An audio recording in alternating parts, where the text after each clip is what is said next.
Welcome to next hub. ప్రస్తుతం China పర్యటనలో ఉన్న బంగ్లాదేశ్ తాత్కాలిక అధ్యక్షుడు మొహమ్మద్ యూనస్ చైనాలో చేసినటువంటి కొన్ని వ్యాఖ్యలు ప్రస్తుతం దుమారం రేపుతున్నాయి. ముఖ్యంగా భారతదేశంలో ప్రసిద్ధమైనటువంటి 7 సిస్టర్స్గా పిలువబడే ఈశాన్య రాష్ట్రాలకి సంబంధించి ఆయన చాలా తీవ్రమైనటువంటి వ్యాఖ్యలు చేశారు. తమ భూభాగాల నుంచి సముద్ర ప్రాంతానికి వెళ్ళడానికి వారికి కుదిరే పని కాదు, అసాధ్యమైనటువంటి విషయం అని ఆయన చేసినటువంటి వ్యాఖ్యలు చాలా తీవ్రమైనటువంటి దుమారాన్ని రేపుతున్నాయి. ఇటీవలి కాలంలో షేక్ హసీనా ప్రభుత్వం పతనమైన తరువాత, షేక్ హసీనాకి భారతదేశం ఆశ్రయం ఇచ్చిన తరువాత బంగ్లాదేశ్లో తలెత్తినటువంటి హింస, తీవ్రమైనటువంటి రాజకీయ దుమారాలు ఇవన్నీ కూడా తెలిసిన విషయమే.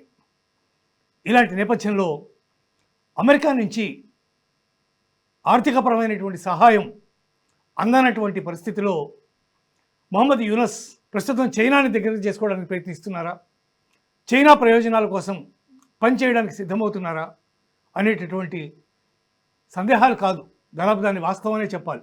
ఈ నేపథ్యంలో దీనికి సంబంధించి భారతదేశంలో కూడా కొన్ని ప్రకంపనలే పుట్టాయి. అస్సాం ముఖ్యమంత్రి హిమంత బిశ్వ శర్మ ఈ వ్యాఖ్యని చాలా తీవ్రంగా పరిగణిస్తూ మాట్లాడారు. అలాగే గతంలో బంగ్లాదేశ్లో భారత హైకమిషనర్గా పనిచేసినటువంటి వీణా సిక్రీ ఆవిడ కూడా చాలా తీవ్రమైనటువంటి వ్యాఖ్యలు చేశారు. యూనస్కి ఇట్లాంటి మాటలు మాట్లాడే హక్కు ఏ కోసైనా లేదు, 7 సిస్టర్స్ మొత్తం అంతా కూడా భారత భూభాగంలోవే అనే విషయం ఆయనకి క్లియర్గా తెలుసు. అయినా ఈ రకమైన వ్యాఖ్యలు చేస్తున్నారంటే దీన్ని చాలా సీరియస్గా తీసుకోవాల్సిన అవసరం ఉంది అనేటటువంటి మాటలు కూడా ఆవిడ మాట్లాడారు. సో ఏదేమైనా ఈ అంశం మీద ప్రస్తుతం మనతో మాట్లాడడానికి రిటైర్డ్ లెఫ్టినెంట్ జనరల్ రామచంద్రరావు గారు మనతో జూమ్లో లైవ్లో ఉన్నారు. ఆయనతో మాట్లాడి దీనికి సంబంధించి ఆయన ఏమంటారు, ఆయన ఒపీనియన్ ఏంటి, అక్కడ తీసుకోవాల్సినటువంటి చర్యలు ఏమిటి భారత ప్రభుత్వం, తదితర అంశాలన్నీ కూడా డిస్కస్ చేద్దాం. నమస్కారం రామచంద్రరావు గారు. నమస్కారం అండి. ప్రస్తుతం చైనా పర్యటనలో ఉన్న మొహమ్మద్ యూనస్ చేసినటువంటి వ్యాఖ్యలు భారతదేశంలో తీవ్ర దుమారాన్ని లేపుతున్నాయి. పరిస్థితి ఉద్రిక్తంగా లేకపోయినా ఈ వ్యాఖ్యల వెనక అంతరార్థం ఏదో ఉంటుంది వెనకాల. గతంలో కూడా భారతదేశంలోనే ఇంటర్నల్గా అనేక రకాలైనటువంటి కుట్రలు జరిగాయి. ఈ 7 సిస్టర్స్ ఏవైతే ఉన్నాయో వాటి మీద కుట్రలు జరిగినటువంటి పరిస్థితి ఉంది గతంలో. ఇప్పుడు బయట నుంచి కుట్రలు చేయడానికి పూనుకుంటున్నాడు మొహమ్మద్ యూనస్ చైనాతో కలిసి అనేటటువంటి వ్యాఖ్యలు వినిపిస్తున్నాయి. దీనికి సంబంధించి మీ ఒపీనియన్ ఏంటి, మీరేమంటారు? ఫస్ట్లీ మనం బంగ్లాదేశ్ ప్రెసెంట్ పొలిటికల్ స్టెబిలిటీ గురించి కొంచెం చూస్తే, ఒక సైడ్ ఏమో హసీనా గవర్నమెంట్ని ఎగ్జైల్లో ఉందనుకోండి, హసీనాని అక్కడి నుంచి తోలేశారు ఇక్కడ మన దేశంలో. అవును. రెండోది ఏంటి, స్టూడెంట్ యూనియన్ ఒకటేమో కలిశారు, కలిసిన తర్వాత పొలిటికల్ పార్టీ కింద అడ్వైజర్ కింద తీసుకున్నారు మొహమ్మద్ యూనస్. అవును. కానీ రీసెంట్గా మనం వింటున్నది ఏంటి, ఈ స్టూడెంట్స్ కూడా వాళ్ళ సొంత పార్టీ ఒకటి స్టార్ట్ చేద్దామని ఆలోచిస్తున్నారు. రైట్. ఇదే విధంగా మనం ఆలోచిస్తే మధ్యలో కొన్ని రూమర్స్ కూడా వచ్చినాయి, మిలిటరీ టేక్ ఓవర్ చేస్తుందా కూలు అనేసి. అవునండి. ఇంకొక రూమర్ ఎవరు వచ్చింది, మిలిటరీ వాళ్ళు తిరిగి హసీనాని మళ్ళీ గవర్నమెంట్ తీసుకొస్తారా అనేసి. కనుక పొలిటికల్లీ చాలా ప్రస్తుతం బంగ్లాదేశ్ చాలా అన్స్టేబుల్గా ఉంది. ఓకే. కాకపోతే ప్రస్తుతం రూలింగ్ చూసుకుంటే Mohammad Yunus is a principal adviser to the government of Bangladesh. అదే కాకుండా 2-3 మినిస్ట్రీస్ కూడా చూస్తున్నారు ఆయన. సో ఈ తరుణంలో ఆయన ఇప్పుడు జరుగుతుంది ఏంటి, రెండోది మనం ఆలోచించాల్సింది బేసికలీ మొహమ్మద్ యూనస్ అక్కడ ఉన్నప్పుడు అమెరికాలో డెమోక్రాట్స్ రూలింగ్ చేశారు, బైడెన్ అండ్ పార్టీ. అవునండి. వాళ్ళు ఖచ్చితంగా మన మొహమ్మద్ యూనస్ కి మద్దతు ఇచ్చారు. అవును. రైట్. కానీ ట్రంప్ వచ్చిన తర్వాత ఆ మద్దతు ఖచ్చితంగా తగ్గింది. రెండోది ఏంటి, యుఎస్ ఎయిడ్ మీద కూడా చాలా కట్ చేస్తున్నారు. ఇంతకుముందు యుఎస్ ఎయిడ్ కింద వచ్చేది ఎంత, కొన్ని మిలియన్స్ వచ్చాయి వీళ్ళకి. ఏమని, రోహింగ్యాస్ ఆర్ బేసికలీ మన మయన్మార్ నుంచి రిఫ్యూజీస్, సుమారు అబౌట్ 1.4 మిలియన్ రోహింగ్యాస్ బంగ్లాదేశ్ లో ఉన్నారు. ఆ వాళ్ళని మెయింటైన్ చేస్తాని కోసం కొంతవరకు ఎకనామిక్ గా ఎయిడ్ ఇస్తుండేవారు. రైట్. కానీ ఎప్పుడైతే ట్రంప్ చైర్లోకి వచ్చారో ఈ ఎయిడ్ అంతా మేము ఖచ్చితంగా కట్ చేసేస్తున్నాం, ఈ ఎయిడ్ ఇవ్వమనేసి. ఎస్టర్డే న్యూస్ నాకు తెలిసినంత మటుకు యునైటెడ్ నేషన్స్ కూడా అంది ఏమందంటే, ఆల్రెడీ మేము ప్రయత్నించి ఇంత ముందున్న ఎయిడ్కి ఒక 50% ఎయిడ్ ఇస్తామని అని అనౌన్స్ చేసింది. ఉమ్, సో ఇలా ఉన్న పరిస్థితుల్లో మొహమ్మద్ యూనస్ ఏంటి, అమెరికా నుంచి ఇంకా అంత మనకి సపోర్ట్ రాకపోవచ్చు అన్న ఉద్దేశం ఖచ్చితంగా బంగ్లాదేశ్లో ఊహాగానం స్టార్ట్ అయి ఉంటుంది. యా సో అందుకని ఇప్పుడు మొహమ్మద్ యూనస్ వెళ్ళినప్పుడు ఏం చేశాడు, ఒకవేళ యుఎస్ దొరకపోతే చైనా దగ్గర ఏమన్నా మనం హెల్ప్ తీసుకోవచ్చా, రైట్, అసిస్టెన్స్ తీసుకోవచ్చా, ఎయిడ్ తీసుకోవచ్చా. ఉమ్, రెండో కారణం ఏంటి, చైనాకి వెళ్ళి వస్తే ఒకవేళ యుఎస్ మీద కూడా ఇంపాక్ట్ అవ్వచ్చు. ఏమని, ఓ మనం వద్దన్నాం, so he's looking toward China అవును అని వాళ్ళు కూడా తిరిగి మళ్ళీ రెండు ఆలోచన చేస్తారేమో అన్న తలవంపు కూడాను మొహమ్మద్ యూనస్ మనసు వచ్చి ఉండొచ్చు. అవును ఏది ఏమైనప్పటికీ ప్రస్తుతం మొహమ్మద్ యూనస్ చేసిన వ్యాఖ్యల గురించి ప్రస్తుతం మాట్లాడదాం, బ్యాక్గ్రౌండ్ అండర్స్టాండ్ చేసుకున్నారు. ఉమ్, ఈయన ఆల్ రైట్, ఇంతకు ముందు కూడా చైనా ప్రస్తుతం ఎప్పుడు ట్రై చేసింది ఏముంది, మన చుట్టుపక్కల ఉన్న దేశాలన్నింటినీ ఉమ్, తన వైపు మలుచుకోవాలని, ఉమ్, రైట్, భారతదేశాన్ని ఏకాకి చేయాలని మొదటి నుంచి ఉన్న ప్రయత్నమే. అవును. పాకిస్తాన్ ఆల్రెడీ తగ్గుతుంది, నేపాల్లో కొంత ఆల్రెడీ ఎయిడ్ ఇస్తుంది, మయన్మార్ లో ఎయిడ్ ఇస్తుంది, భూటాన్. బంగ్లాదేశ్ ఏమో పోటు ఇవన్నీ చేస్తామని ఇంతకుముందు చెప్పింది. సో అవును. లిటరలీ ఏంటి, చైనాకు ఒక విధంగా సౌత్ చూసుకుంటే మనం Indian Ocean side, Bay of Bengal చూసుకుంటే, ఈ సైడ్ చూసుకుంటే వాళ్ళకి ఎంట్రన్స్ లేదు. ఉమ్, సో అందుకని ఏం చేశారు వాళ్ళు, ఒకటేమో towards Pakistan corridor, right, CPEC మొదలు పెట్టారు కదా, Chinese corridor towards port Gwadar, right, అక్కడికి ఆల్రెడీ ఒక రోడ్ వేస్తున్నారు వయా కరాకరం, వయా ఆల్రెడీ మనం వింటున్నాం బలూచిస్తాన్ లో బోల్డ్ అటాక్స్ జరుగుతున్నాయి, బలూచిస్కి అది ఇష్టం లేదు, అయినా సరే ప్రస్తుతానికి అక్కడ వరకు ఆల్రెడీ రోడ్ కొనసాగుతుంది, పోర్ట్ ఆల్రెడీ కొంతవరకు క్రియేట్ అయిపోయింది. ఉమ్, సిమిలర్లీ కూడాను via Myanmar or via Bangladesh కింద వరకు రాగలిగితే ఇండియాకి అన్ని దిశలా ఒక విధంగా ఏంటంటే చైనా యొక్క ఇన్ఫ్లుయెన్స్ పెంచాలని చైనా యొక్క ప్రయత్నం. ఆ, సో ఇలా చైనా ప్రయత్నంలో ఉన్న టైంలో మొహమ్మద్ యూనస్ ఏమనుకున్నాడు, ఆల్ రైట్, ఇది ఒక మంచి తరుణం, మనం చైనీస్ దగ్గరికి వెళ్తే చైనీస్ సుముఖంగా ఉంటారని. ఉమ్, కానీ మొహమ్మద్ యూనస్ ఇంత పెద్ద financial adviser, Nobel prize winner on economics, right, micro financing ఇవన్నీ, గ్రామీణ బ్యాంకు ఇవన్నీ చాలా ఫేమస్ బంగ్లాదేశ్ లో ఒకప్పుడు, రైట్, లో కొన్ని అవకతవకలు జరిగినాయి, ఆయన కూడా అరెస్ట్ చేశారు, కొన్ని ఏమో కొంత డబ్బు కొట్టేశారని కూడా ఇన్వెస్టిగేషన్ జరిగినాయి, రైట్. తర్వాత కోర్టుకి అప్లై చేసుకున్నాడు, హైకోర్టు బంగ్లాదేశ్ అది కూడా కోర్టుకి కొట్టి బారేసింది, ఆయన డిస్మిస్ కూడా చేశారు, ఎండీకి ఉండేవాడు గ్రామీణ బ్యాంక్. ఆ బ్యాక్గ్రౌండ్ చూసుకున్నా సరే ఇప్పుడు ఇతను ఏం చేశాడు, చైనాతో మీరు మాతో వచ్చేటట్టయితే మీకు పోటీ ఏర్పడద్ది అని. అంతవరకు కూడాను మనకు అంత బాధపడాల్సిన విషయం కాదు. ఎస్, ఒకప్పుడు బంగ్లాదేశ్ మనకి సన్నిహితం ఉండేది, మనకి ఫ్రెండ్లీ కంట్రీ ఉండేది, మనం ఒక ఫ్రెండ్ని పోగొట్టుకుందాం అనే విధంగా ఆలోచించాల్సిన తరుణం వచ్చింది. కానీ దానికన్నా ఇంపార్టెంట్ ఏంటి, ఒక స్టూపిడ్ డైలాగ్ ఒకటి ఆయన మెన్షన్ చేశాడు. ఏమని, ఇక్కడ 7 సిస్టర్స్ కూడా ల్యాండ్ లో ఉంటుంది, ఈ దేశంలోనే నువ్వు ప్రస్తుతం ఉన్న పరిస్థితుల్లో దేశంలో అరాచకం ఉంది, దేశం ఎకనామిక్ స్టేటస్ చాలా బాధగా ఉంది, మిలిటరీ టేక్ ఓవర్ చేస్తుందో లేకపోతే నెక్స్ట్ టైం స్టూడెంట్స్ గెలుస్తారో తను ఉన్న పరిస్థితులే తనకి తెలియని తరుణంలో ఇలాంటి పొలిటికల్ స్టేట్మెంట్ ఏమిటి, మన 7 స్టేట్స్ ఈస్ట్ ఆఫ్ సిల్గురి కారిడార్, మనకున్న స్టేట్స్ అని అరుణాచల్, మిజోరాం, మణిపూర్, నాగాలాండ్ ఇవన్నీ ఉన్నాయి, ఇవన్నీ ల్యాండ్ లాక్, ఇవన్నీ ల్యాండ్ లాక్. అదే విధంగా నేను అన్నాను అనుకోండి, బంగ్లాదేశ్ లో నార్థన్ టిప్ ఉంది, నార్థన్ టిప్ ఒక డిస్ట్రిక్ట్ తీసుకుని, రైట్, అది ల్యాండ్ లాక్ అనొచ్చు కదా నేను.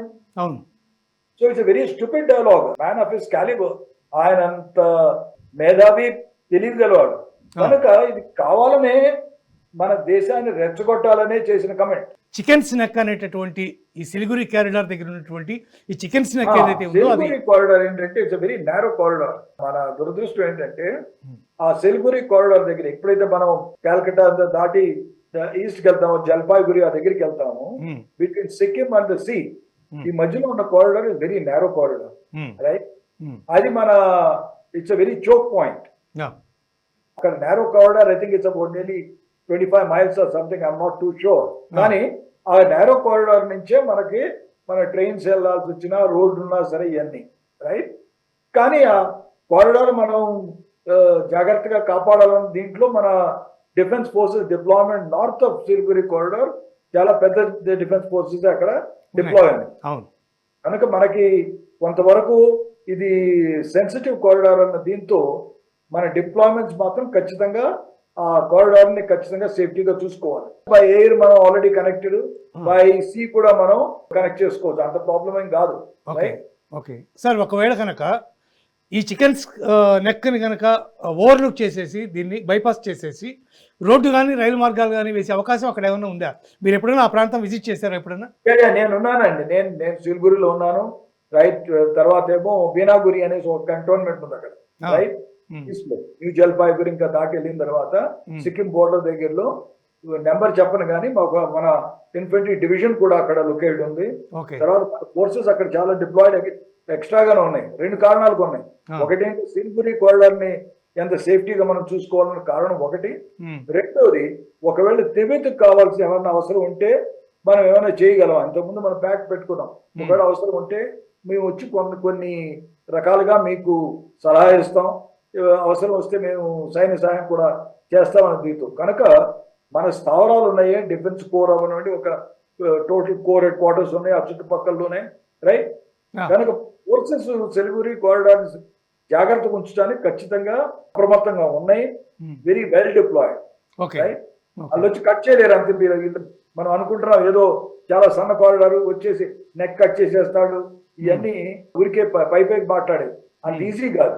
అందులో చైనా అంతవరకు లోపలికి చొచ్చుకొచ్చి సిలిగురి కారిడార్ ని కట్ ఆఫ్ చేయగలిగేది చైనా ఎప్పుడైతే వెరీ సీరియస్ గా అనుకుందో మనం అప్పటికే అది చాలా పెద్ద యుద్ధం అవుతుంది, రైట్. ఎందుకంటే మన సెన్సిటివ్ పార్ట్.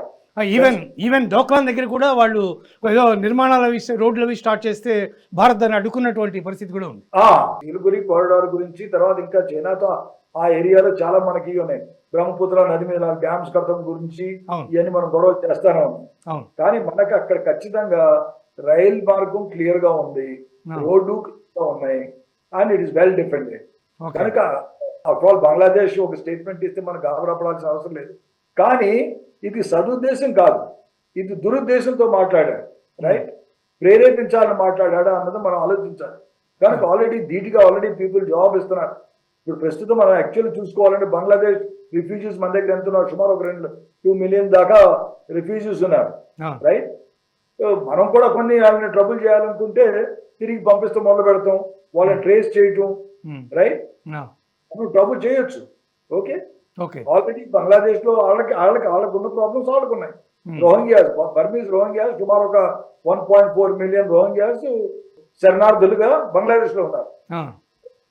సో కానీ ఆశ్చర్యం వేసేదంటే వాళ్లే ఇన్ని కష్టాల్లో ఉండి వాళ్లే అన్స్టేబుల్ గా ఉన్న దేశం, రైట్. రేపు యుఎస్ ఎయిడ్ వస్తుందో లేదో తెలియదు, ఎయిడ్ రాకపోతే రోహింగ్యాని ఎలా భరించాలో అన్న మార్గాంతరం. కానీ వాళ్ళకి ఆశ్చర్యం వేసేది ఏంటంటే ఆల్రెడీ చైనా యొక్క రెప్యుటేషన్ వరల్డ్ ఎలా ఉంది, వాళ్ళు ఫ్రీగా లోన్స్ ఇచ్చేవాళ్ళు కాదు. ఇంతకుముందు US which is a big democratic country, ఇంతకుముందు ఎప్పుడు యుఎస్ ఎయిడ్ ఇచ్చినా సరే ఎస్ లాంగ్ టర్మ్ ఏదైనా ఆశించవచ్చు, కానీ చైనా అంత షూట్ కాదు. చైనా ఒక బిజినెస్ మ్యాన్, ఒక లోన్ ఇచ్చాడంటే ఆఫ్టర్ ఆల్ శ్రీలంకలో తెలుసు, ఆఫ్రికాలో తెలుసు, మాల్డీవులు తెలిసి వచ్చినాయి, రైట్. సో ప్రస్తుతం ఏంటంటే చైనా వాడు కొంత లోన్ ఇవ్వటం, ఆ లోన్ కోసం తిరిగి రాబడటానికి ఆ దేశ ఇంపార్టెంట్ స్థావరాలు, ఆ దేశ కీలక స్థావరాలు అవన్నీ తిరిగి ఆక్యుపేషన్ కూడా జరుగుతుంది. అందుకని ప్రపంచంతో ఇప్పుడు ఏమవుతుంది, సిమిలర్లీ ఆ రోడ్ ఇనిషియేటివ్ జరిగింది యూరోప్ లో, చైనా, అది కూడా కొన్ని యూరోపియన్ కంట్రీస్ ఇప్పుడు ఏమన్నాయి, సారీ బాబు మాకు ఆ రోడ్ అక్కర్లేదు, మీరు ఏమైనా చేసుకోండి అనేసి. కనుక చైనా యొక్క ఊటగారితనం ఉంది. అది తెలిసి కూడా మొహమ్మద్ యూనస్ కావాలని వెళ్ళి వాళ్ళతో చెప్పి ఏంటంటే మీకు ఇక్కడ ఓషన్ రూట్ ఉంటుంది. సో నేను అనుకోవటం 2 కారణాలు. ప్రస్తుతం ఆర్థిక రీత్యా క్లిష్ట పరిస్థితుల్లో ఉన్నారు. ఏదైనా అమెరికాని తిరిగి బాబు మీరు ఇవ్వకపోతే నేను చైనా దగ్గరికి వెళ్తాను, కానీ మీరు కూడా నన్ను ఆలోచించుకోండి అన్నట్టుగా, రైట్. రెండోది ఏంటి, యుఎస్ ఒకవేళ ఈ పరిస్థితిని చూసి ఆల్రెడీ మేము ఇస్తామనేది, లేదా యునైటెడ్ నేషన్స్ కొంత ఎయిడ్ ఇస్తుంది అనేసి, లేదా మిగిలిన దేశాలు ఏమన్నా యూరోపియన్ దేశాలు కూడా ఏమన్నా యాంటీ చైనా, రైట్. సో చైనాను కలవనివ్వకుండా ఏయో కొన్ని దేశాలు నా ఆర్థిక పరిస్థితి బాగుపడుతాయని ఒక ఉద్దేశంతో వెళ్ళాడేమో అని మనం ఆలోచించాలి. ఈ చైనాకి సంబంధించినటువంటి చాంబీ లోయ అనేది ఉంది ఆ దగ్గరలో. ప్రస్తుతం చైనా వచ్చేసి అక్కడ కట్ ఆఫ్ చేసేస్తే ఈ భయాలు మనకు లేవు. It is not all that is impossible, right? కనుక మనకు దాని గురించి వీడు మొహమ్మద్ యూనస్ ఏదో అన్నాడు 7 సిస్టర్స్ ల్యాండ్ లాక్డ్ అనేసి, ఆ statement it is baseless, out of place. కనుక దాంట్లో ఈ 7 స్టేట్స్ ఏమి రెచ్చిపోవు, మేము సెపరేట్గా ఉండాలన్న ఇదవు, అలాంటివి ఏం జరగవు. కాకపోతే ఊరికే ఏంటంటే ఒక రాయి చూద్దాం, ఎవరో రియాక్ట్ అవుతారు, ఇండియా కూడా రియాక్ట్ అవుతుంది, రైట్? ఒకవేళ ఇండియా కూడా ఏమన్నా సహాయం ఇస్తే ఇండైరెక్ట్ అప్రోచా, ఇవన్నీ as the time goes by maybe కొంచెం అనాలిసిస్ ఇదంతా చేసిన తర్వాత నెమ్మదిగా తెలుస్తుంది. కాంగ్రెస్ పార్టీ ఇప్పటికే దీని మీద కొంత ప్రభుత్వాన్ని తప్పుపడుతూ, ప్రభుత్వం మణిపూర్ మీద అట్లాగే ఈశాన్య రాష్ట్రాల మీద పెద్దగా శ్రద్ధ చూపించట్లేదు, ముఖ్యంగా మణిపూర్ మీద శ్రద్ధ చూపించట్లేదు అని మణిపూర్ ఇష్యూని మరోసారి తెర మీదకి తీసుకొచ్చే ప్రయత్నం చేస్తోంది. ఈ వ్యాఖ్యల తర్వాత భారతదేశం సంబంధించినంత వరకు దీనికి సంబంధించి ప్రత్యేక జాగ్రత్తలు ఇంకేమైనా తీసుకోవాల్సినటువంటి అవసరం ఉందా? అంటే కాంగ్రెస్ వ్యాఖ్యలు కేవలం రాజకీయం కోసమేనా, లేకపోతే నిజంగా మణిపూర్ ప్రాంతంలో మనకు అంత భయంకరమైనటువంటి పరిస్థితి అటువైపు బంగ్లాదేశ్ నుంచి కానీ ఇటువైపు చైనా నుంచి కానీ వచ్చే అవకాశం ఏమైనా ఉందా? అందులో కొంత సత్యం ఉంది. ఏంటి, ఇప్పుడు మనం తీసుకోవాల్సిన జాగ్రత్తలు మనం తీసుకోవాలి. మణిపూర్లో ఆల్రెడీ ఇంకా స్టేబుల్గా అవ్వలేదు, రైట్? ఆల్రెడీ చైనా ఏమో అరుణాచల్ ప్రదేశ్ మీద కన్నేసింది, అందులో కొన్ని భూభాగాలు వాళ్ళు సొంతమైనసి వాళ్ళ పేర్లు కూడా డిఫరెంట్ గా చెప్పింది. అలాగని ప్రస్తుత ప్రభుత్వం అప్రమత్తంగా ఉన్నది అంటే మాత్రం కరెక్ట్ కాదు. మన దేశం, మన ప్రభుత్వం, మన డిఫెన్స్ ఫోర్సెస్ వెరీ క్లియర్ గా ఫుల్లీ ప్రిపేర్డ్, రైట్? ఈ ఒకటి. రెండోది, ఈ మణిపూర్ లో inter rivalry between different tribes update అవుతుంది, కానీ చైనా ఒక ఇన్ఫ్లుయెన్స్ మూలాన్ని జరగటం కాదు. ఎస్, చైనీస్ చాలా ట్రై చేసేది ఏమిటి, నెమ్మదిగా ఇన్ఫిల్ట్రేషన్ పంపించి యాంటీ ఇండియన్ క్యాన్వసింగ్ చేయటం, యాంటీ ప్రచారం చేయటం, ఇలాంటివి జరగడం సహజమే, రైట్? కానీ అప్పటికీ ఏంటంటే నాకు తెలిసినంత మటుకు ఇంతవరకు దేశాన్ని నుంచి విడిపోవాలి, సెపరేట్ అవ్వాలి, ఇలాంటి ఆలోచనలు ఏమీ లేవు. కనుక మనం గాబరా పడాల్సిన పని లేదు. వాళ్ళు ఖచ్చితంగా మంచి దేశభక్తులు ఉన్నారు. మన భారతదేశానికి మద్దతు ఇచ్చారు. ఆర్మ్ ఫోర్సెస్ లోనే బోల్డ్ మంది అస్సాం రెజిమెంట్లు ఉన్నాయి, బెటాలియన్స్ ఉన్నాయి. అరుణాచల్ ప్రదేశ్ నుంచి మా రెజిమెంట్ లో బోల్డ్ మంది ఉండేవారు. మణిపూర్ నుంచి ఉన్నారు. నాగాలాండ్ పేరు మీద ఒక కొత్త బెటాలియన్ ఓపెన్ చేశారు. తర్వాత ఇప్పుడు 5-6 బెటాలియన్స్ అయిపోయింది, నాగా బెటాలియన్స్. కనుక వాళ్ళ ఇన్వాల్వ్మెంట్ ఎక్కువ ఉంది. కొన్ని ఏంటంటే డిఫరెంట్, ఇప్పుడు ఆఫ్టర్ మణిపూర్ లో బేసికలీ ఉంది, హిల్ లో నివసించే వాళ్ళకి, ప్లెయిన్స్ లో నివసించే వాళ్ళకి కొంచెం గవర్నమెంట్ చేసిన ప్రతిపాదన మీద సుముఖంగా లేరు, రైట్?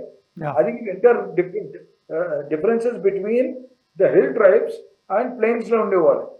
అంతేగాని చైనా ప్రోద్బలం కానీ బంగ్లాదేశ్ ఇన్ఫ్లుయెన్స్ కానీ అందులో లేదు. కొంతవరకు జరిగినా సరే అది మెయిన్ రీజన్ కాదు. పాకిస్తాన్ చైనా ఇన్ఫ్లుయెన్స్ కొంత ఉండవచ్చు, కానీ విపరీతం వచ్చేసి మన 7 సిస్టర్స్ విడిపోవటం ఇలాంటివి ఏం జరిగే పని కాదు. ఓకే, అంటే ఇండీ కూటమిలో ప్రధాన భూమిక పోషిస్తున్నటువంటి బెంగాల్ ముఖ్యమంత్రి మమతా బెనర్జీ ఇప్పటికే వెస్ట్ బెంగాల్ మొత్తం అంతా కూడా కొంతమంది రోహింగ్యాలు ఆల్రెడీ ఇప్పటికే ఇక్కడికి ప్రవేశించారు. అక్రమ మార్గాల ద్వారా బంగ్లాదేశ్కి సంబంధించినటువంటి చాలామంది ఇక్కడ ఈవెన్ ఆధార్ కార్డ్స్ లాంటివి కూడా అవన్నీ వాళ్ళు సంపాదించుకుని, రేషన్ కార్డ్స్ అవన్నీ సంపాదించుకుని ఇక్కడ పౌరులుగా చలామణి అవుతూ బెంగాల్లో హింసని ప్రేరేపిస్తున్నారు. నెంబర్ 1. నెంబర్ 2, ఈ ఇన్ఫిల్ట్రేషన్ ద్వారా భారతదేశ సార్వభౌమత్వాన్ని సవాల్ చేసే ప్రయత్నాలు అక్కడి నుంచి జరుగుతున్నాయనేటువంటి విమర్శలు ఉన్నాయి. అది మాత్రం నేను ఖచ్చితంగా ఒప్పుకుంటాను. అది ఈ ప్రభుత్వంతో వచ్చింది కాదు. ఇంతకుముందు కాంగ్రెస్ గవర్నమెంట్ సెంటర్ లో ఉన్నప్పుడు అప్పుడు జరిగింది.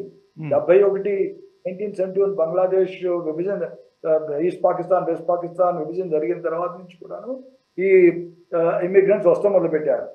దీంట్లో ఏంటి, బేసికలీ పాలిటిక్స్ ఇన్వాల్వ్ అయి ఉంది అక్కడ. Like for example Kaziranga sanctuary ఉన్నాయి, రైట్? యానిమల్ శాంక్చురీస్ ఉన్నాయి. అక్కడికి వెళ్ళి చూస్తే మీరు వాళ్ళంతమంది వలస వచ్చి అక్కడ సెటిల్ అయిపోయిన వాళ్ళు ఉన్నారు. వీళ్ళందరూ ఇప్పుడు బీజేపీ ఉన్నప్పుడే కాదు, కాంగ్రెస్ ఉన్నప్పుడు వచ్చారు. కానీ అప్పుడు ఏంటంటే ఆల్ రైట్, పొలిటీషియన్స్ ప్యాటర్నేజ్ ఉంది, లోకల్ పొలిటీషియన్స్ ప్యాటర్నేజ్, ఇర్రెస్పెక్టివ్ బీజేపీయా కాంగ్రెసా లోకల్ పార్టీయా అది అనవసరం. కానీ 4 మంది పొలిటీషియన్స్ ఎందుకు నెమ్మదిగా వాళ్ళకి వచ్చిన తర్వాత ఓటర్ కార్డు తయారు చేయడం, దాని తర్వాత వాళ్ళు ఇక్కడే ఉన్నారని ఆ చుట్టుపక్కల ఉన్న ఒక 1000 మంది ఉన్నారంటే ఒక 1000 ఓట్లు ఎక్స్ట్రా పడుతున్నాయి అనేసి దానికి పొలిటికల్ ప్యాటర్నేజ్ మూలాన్ని పెరిగిన వాళ్ళు. దానికి కారణం చాలా మంది politicians were involved or local goondas were involved. Okay, right. కనుక ఇది ఒకటే బీజేపీని ఒకటే ఇచ్చేటువంటి కాదు, వలస రావడం జరిగింది, కాంగ్రెస్ ఉన్నప్పుడు జరిగింది, బీజేపీ ఉన్నప్పుడు జరిగింది. కానీ అదృష్టం ఏంటంటే ఇప్పుడైనా సరే మనం రియలైజ్ చేసి దానికి ఒక ఫుల్ స్టాప్ పెడదాం. ఇంకెంతకన్నా మిగిలిన వాళ్ళని ఇంకా పర్మిట్ చేయొద్దు, బోర్డర్ ఇంకా టైట్ చేద్దాం, ఇలాంటి ఆలోచనలు ఖచ్చితంగా ఉన్నాయి. సార్ ఇందాక నేను మిమ్మల్ని అడిగాను, ఈ చికెన్ స్నెక్ అనేది ఏదైతే ఉందో దీన్ని బైపాస్ చేస్తూ మనం రోడ్డు రైలు మార్గాలు వేసే అవకాశం ఉందా? మీరు అక్కడ ఉన్నారు కదా. మీరు సౌత్ వచ్చేసేటప్పటికి మనకి సీ రూట్ సీ వచ్చేస్తుంది, బే ఆఫ్ బెంగాల్ నుంచి వస్తుంది. ఓకే, నార్త్ కి వెళ్తే సిక్కిం వస్తుంది. Okay, right. Okay. So that is the unfortunate జాగ్రఫీకి కొన్ని మనం మిగిలిన ఏమైనా చేయొచ్చు కానీ జాగ్రఫీని మార్చలేం కాబట్టి కారిడార్ సిలిగురి కారిడార్ సన్నగానే అది దాన్ని మనం ఆర్టిఫిషియల్ గా పెద్ద చేయలేము, ఏం చేయలేము. But is well protected. మన వీక్నెస్ మనకు తెలిసింది కాబట్టి it's highly protected. One of the highest density of troops మీరు చూసుకుంటే దానికి నార్త్ లోను ఈస్ట్ వెస్ట్ లోను ఉన్నారు. ఈ నేవల్ కమాండ్స్ కూడా అక్కడ మంచి బలంగా ఉన్నట్టుగా భావించచ్చా ఆ ప్రాంతంలో? ఎస్, కల్కటా దగ్గర బంగ్లాదేశ్ టైప్ ఏమన్నా వస్తారా అన్న దీంతో చూస్తానికి క్యాల్కటాలో ఉన్న నేవల్ కమాండ్స్ కూడాను, ఈస్టర్న్ నేవల్ కమాండ్ మన బాంబే నుంచి చూసుకున్నా సరే కష్టంగానే ఉంటుంది. For any naval force to make a firstly Bangladesh వాళ్ళకి అంత నేవల్ ఫోర్స్ లేదని, బర్మాకి లేదు. ఎస్, మీరు అన్న దాంట్లో ఏంటంటే కొంతవరకు ఖచ్చితంగా సత్యం ఉంది. China is one of the biggest naval forces today in the world. It's got the biggest navy, US కన్నా మించిపోయిన నేవీ ఉంది వాళ్ళకి. రైట్. కనుక కాకపోతే ఆ నేవీ అంతా ఏంటంటే డిఫరెంట్ ప్లేసెస్ లో టువర్డ్ జపాన్ ఉంది, టువర్డ్ తైవాన్ ఉంది. రైట్. పసిఫిక్ ఓషన్ లో ఉన్నాయి. రైట్. కాకపోతే ఏంటంటే ఒకసారి పోర్ట్ దొరికితే మటుకు రైట్ ఖచ్చితంగా దాంట్లో చైనాకి అడ్వాంటేజ్ ఉంటుంది, దాంట్లో సందేహం లేదు. అప్పుడు ఒక ఎక్స్ట్రా పోర్ట్ దొరికితే కొన్ని చైనీస్ షిప్స్ ఇక్కడ వస్తానికి or towards Pakistan side Gwadar port దగ్గరికి కానీ వస్తానికి ఖచ్చితంగా ఆస్కారం ఉంది.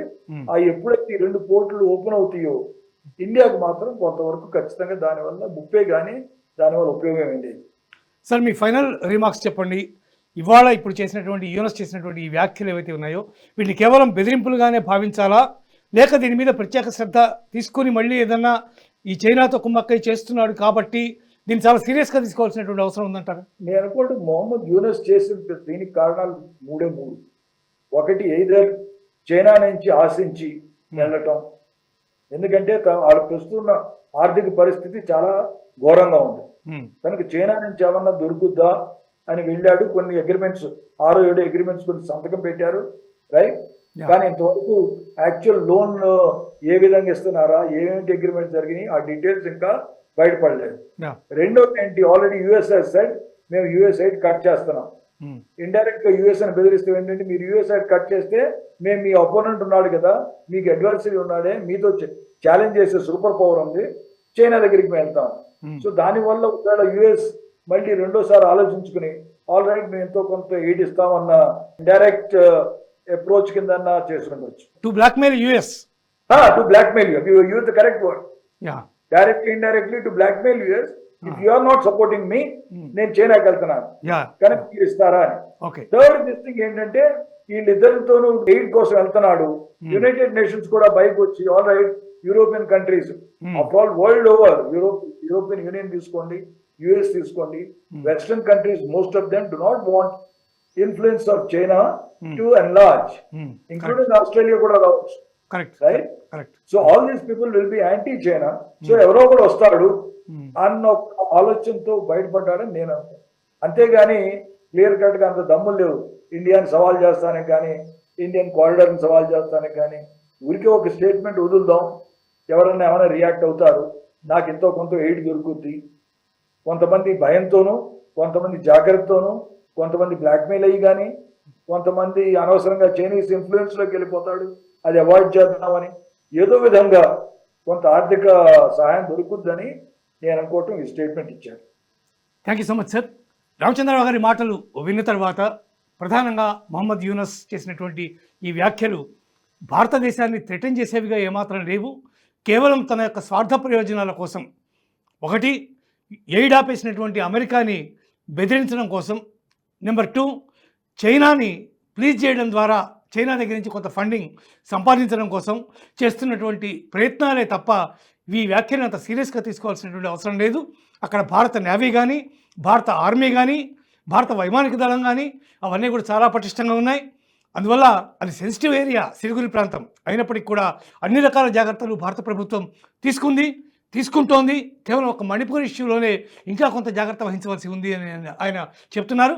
అందువల్ల ఈ వ్యాఖ్యల్ని సీరియస్గా పట్టించుకోవాల్సిన అవసరం లేదు, దానికి వేరే రాజకీయ కారణాలు ఉన్నాయి అనేది రామచంద్రరావు గారి యొక్క వర్షన్. ఇది ఇవాల్టి డిబేట్. చూస్తూనే ఉండండి నేషనలిస్ట్ హబ్ అండ్ NHTV. నమస్తే. ఈ వీడియో మీకు నచ్చినట్టయితే లైక్ చేయండి, 10 మందికి షేర్ చేయండి. అలాగే కామెంట్ల రూపంలో మీ అభిప్రాయాలను మాతో పంచుకోండి. Nationalist hub group of channels ను సబ్స్క్రైబ్ చేసుకుని తెలుగునాట జాతీయవాద జర్నలిజాన్ని ప్రోత్సహించండి. ఈ వీడియో కింద ఉన్న బెల్ ఐకాన్ పై క్లిక్ చేయడం మర్చిపోవద్దు.